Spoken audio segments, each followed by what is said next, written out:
Have you ever cut a bunch of projects out and then when you turned around and went back to that project, you found out you were actually missing pattern pieces?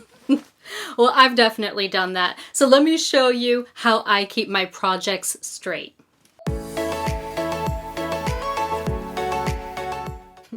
It really stinks when you actually decide that you're ready to start a project and then you go and you pull out all the pieces and then you find out that you're missing pieces. And even worse, what happens when you're missing some of the pattern pieces, but you've already got some of that fabric cut out? I'm Madi with Madi Sews, and the way that I avoid losing pieces is by actually maintaining project bags like these. Now in the past, I've actually used some of my scraps to make little drawstring bags, but what I found was that if I couldn't see it, I quickly forgot about it. And you all, that's no good. So now I like to use these really big baggies. Now this is a 3-gallon baggie that I found on Amazon. You don't need a 3-gallon baggie, but try to get a baggie that's big enough to fit all of your stuff. I mean, this definitely fits everything. So let me just show you what I have inside. First and foremost, my pattern, including the pattern instructions, so that way I can go back and reference it. Any interfacing that I cut out, along with my cut fabric pieces. Now when I do put my fabric pieces in here, what I like to do is I like to pin all of the pieces to the actual pattern piece.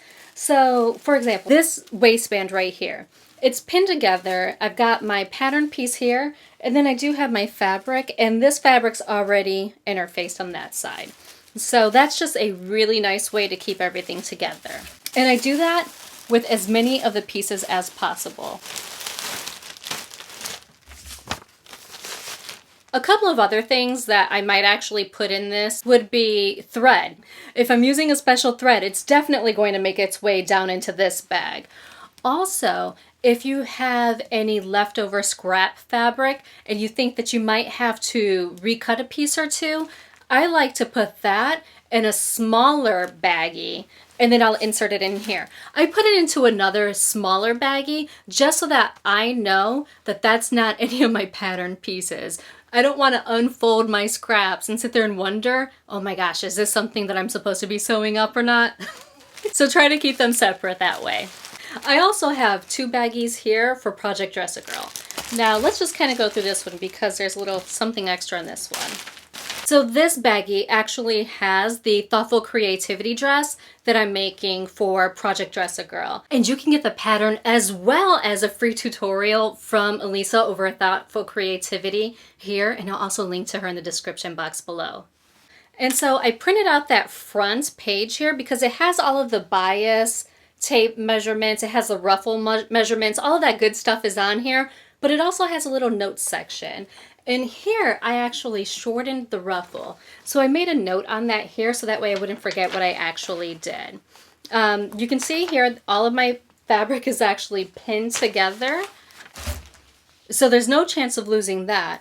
And then I did make a bunch of bias tape. So I cut all of my bias tape to the sizes that I needed it, and I added that into this bag as well. So now whenever I have any available time, I can just simply grab one of my bags and get to sewing, and I don't have to worry about any missing pieces.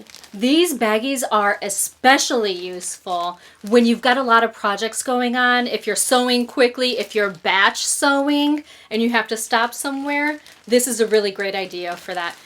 In fact, make sure that you check out this video, which is Christine Sews a Lot, because she had a goal of making 12 dresses, and I have no idea how she's going to keep that straight. So let's all head over there and see if she managed to make them all. And you all, until next time, I sincerely hope that you find joy and have a wonderful day.